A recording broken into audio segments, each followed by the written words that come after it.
My name is Dr. Jeiran Hasan, and I am the flute professor here at Utah State University. Thank you so much for auditioning for All-State this year, and for listening to this video. Here's some advice for you as you are preparing for your audition and to perform this etude. This advice is coming to you from experience that I have as a high school auditionee, as an adjudicator, and also as an educator. The first thing I want to mention to you before you take any audition is to warm up, to practice, and to just be very familiar with the key signature of the piece. So in this etude, the first movement is in A major, and the second movement is in A minor. So warming up on those two scales in particular will be really wonderful for you to help remember the key signature, but to also prepare your ear for the key. And just for a clarification, this is in the A harmonic minor, so you will have that G sharp in there. So here is the A major scale and the A harmonic minor scale.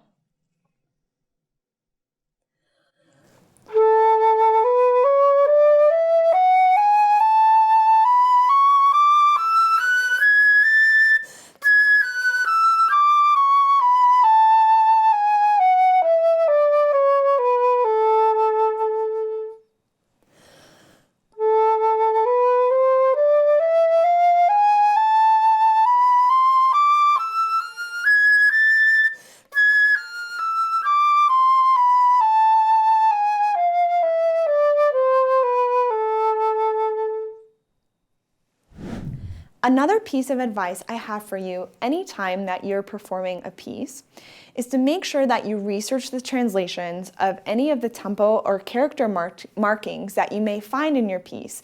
They're oftentimes in bold or in italics. Knowing these translations will really help to improve your personal understanding of the style of the piece, which will then be reflected in your performance. In this particular etude, the four that you should be very well acquainted with are Andante cantabile, Leggero, Allegro agitato, and Con fuoco.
Some things to be cautious of, and so these are things that will be that the judges will be listening for in the auditions, is especially the rhythms that are changing in the groupings. For instance, if you have groupings of 2, like eighth notes, or going to groupings of 3, triplets, going to groupings of 4, 16th notes, and 6 for those 16th note triplets. So making sure that your rhythm is nice and even and clear in between all of them. A great way to handle this is by practicing with your metronome, especially practicing the transitions to the differentiated rhythms. That'll help to make sure that your rhythms are nice and in tempo, not too fast, not too slow, just right there in the middle. In addition to paying attention to your groupings, make sure that as the notes are descending in bars 7, 8, and 9, that you're not losing tempo and letting gravity win. Keep moving that tempo and feeling the music moving forward.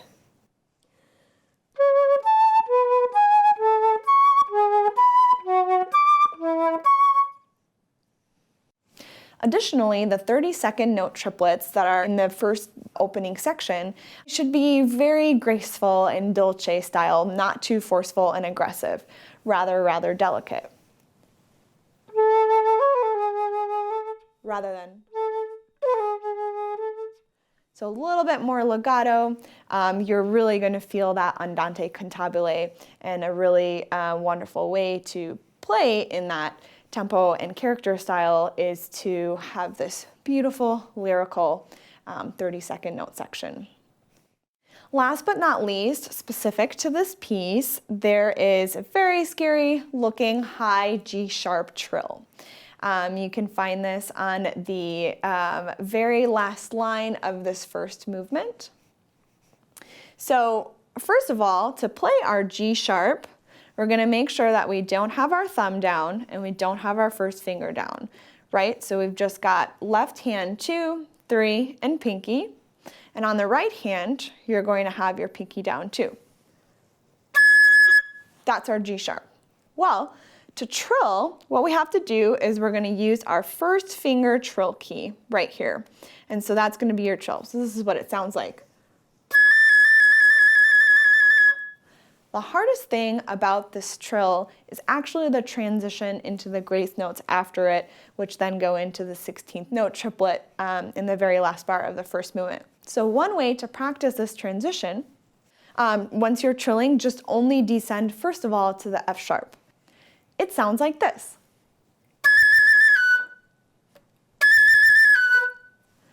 Once that's really comfortable and your fingers feel really stable, then you can add in the rest of the grace notes. If that's still too hard for you, try playing it very slowly so that you can physically hear and count every single trill.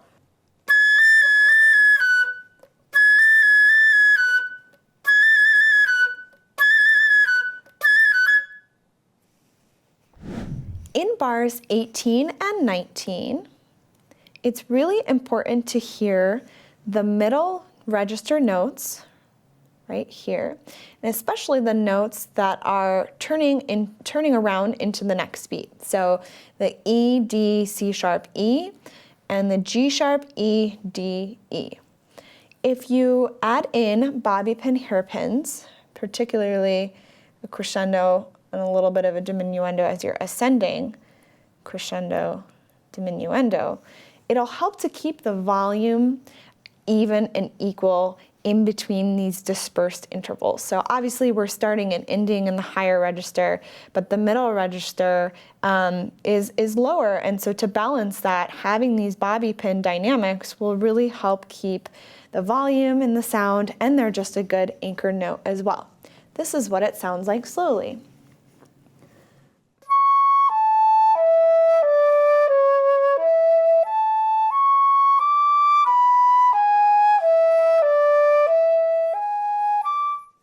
And in tempo.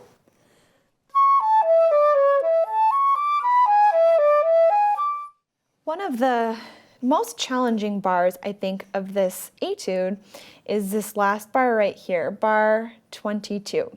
It's the most active and probably looks the most frightening as well, especially coming right here off of the trill.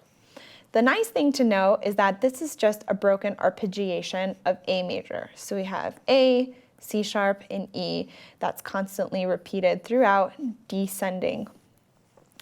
An important thing to pay attention to is this poco ritardando. In this bar, there is quite a lot of artistic liberty that you can take, especially since it is quite challenging and difficult. Another important thing, though, is to remember to sustain this half note for its entirety. It is a full 2 beats, plus you do have this fermata here. So regardless of whichever tempo you decide to take the full bar of 22, you have to ensure that the half note is going to be 2 beats in that tempo. Here's what it sounds like in bar 22 with artistic liberty and a full sustained half note in the following bar.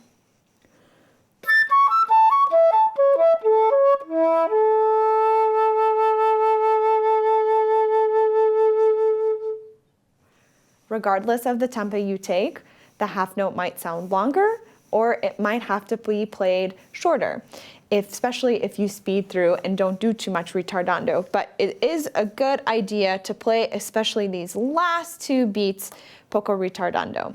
I artistically like to start the poco ritardando just a little bit earlier. I think it helps to set up the descending phrase. But again, this etude is showcasing your artistry, and these are decisions that you have to make that respond with you and how you feel the music. I'll play it one more time.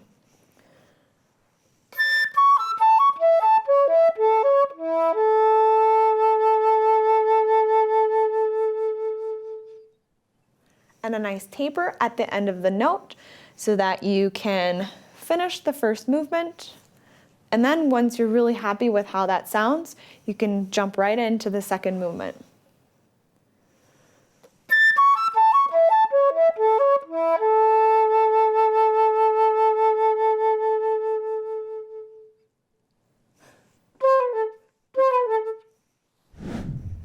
Before we begin discussing the second movement, I just wanted to let you know that if you feel the tempo is too fast for you at quarter note equals 100, that's okay. It is so much better to play something slowly and more accurately than something in tempo and that really needs some clarification and some cleaning up. The most important thing to remember though is regardless of what feels appropriate for you in terms of tempo, make sure that there is a true definition and true difference between this first movement of andante cantabile. Now this etude is really wonderful because they do give you these tempo markings. So the opening is at 63 and the second mini movement is at 100. So like I said, if the 100 is too slow, maybe try to aim for 90. But make sure that you really are hearing a differentiation in the tempo, which results in a differentiation of the character as well. And following through with that, make sure that you're only playing the A ending. It is so much easier than everything here in the B ending. In the second mini movement, the allegro agitato, ensure that in bars like 27, the second 16th note is not clipped in preparation for this rest or for the following 16th note. So sometimes adding in a tenuto above those notes can really help make sure that you're not playing them staccato. We want them full value. And it sounds something like this, rather than you want to hear that full value on all three of those E's. It's important to hear every single note that you're playing throughout this second movement particularly, but also in the first movement in between those triplets, the 16th note triplets, or the 32nd note triplets as well. Kind of bouncing off of that, another important aspect is to make sure that you're playing all of the accents that are written in this movement. Not only will it help you keep your tempo, but it helps you keep your rhythm stable. So we can mark all of these accents here, especially starting in bar 24. In bar 26, we have those three accents. In 27, we have it 1, 2, 3 right there as well. And then in this bar of 28, these accents really particularly help keep this tempo steady, especially since it is a descension. And the same thing in this bar of 29 as well. So those accents are going to be very important. Same thing with 30 right here, keeping them in time and tempo. 30 is very similar to 27, keeping that last 16th note tenuto. And of course, these very last two notes as well. The accent in this last bar on the A will really help to keep your tempo, but also to give a nice ending to the entire piece that you've just played. In bars 30 and 31, or A, it is important to remember your dynamics. So if we scroll up, we start here in 28 on forte. We want to keep 28 and 29 all the way through 30 forte. As you start getting to this E trill, you want to do a little bit of a diminuendo so that the high A staccato is on mezzo piano, which allows you some room to play the last two A's nice and forte, particularly the very, very last bar. This is what the trill will sound like, starting forte and diminuendoing to mezzo piano for that high A staccato.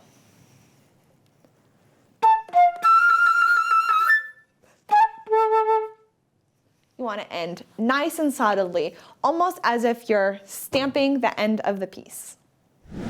As I mentioned, we want to make sure that the last beat of the piece is a full 2/8 notes, a full quarter note. You want to end it nice and strongly and in time.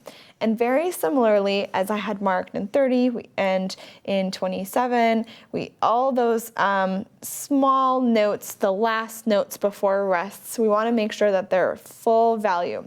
But another place specifically is in bar 24 and here in bar 26, making sure that these 8 notes are full value. In 24, it sounds like this. And same thing in 26. I hope that these tips have been helpful for you as you prepare to learn this etude and perform it for your audition. If you have any questions regarding any of the material that I've discussed today, please feel free to contact me at j.hasan@usu.edu or on my personal website, j-hasan.com. Thank you so much for your time. Hope to see you soon.